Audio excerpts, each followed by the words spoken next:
வணக்கம். G3 செய்திகளோடு இணைந்திருப்பது கார்த்திகை ஜோதி.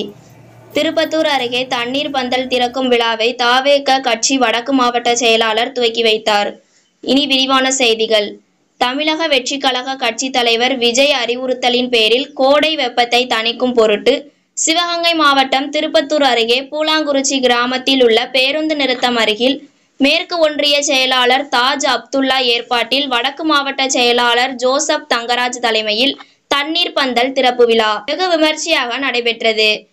இவ்விழாவில் பேருந்தில் உள்ள பயணிகளுக்கும் மற்றும் 4 சக்கர வாகனத்தில் செல்வோருக்கும் சர்பத், மோர், தர்பூசணி, வாழைப்பழம் முதலிய பொருட்களை பொதுமக்களுக்கு கட்சி நிர்வாகிகள் மற்றும் உறுப்பினர்கள் மகிழ்ச்சியோடு வழங்கினர்.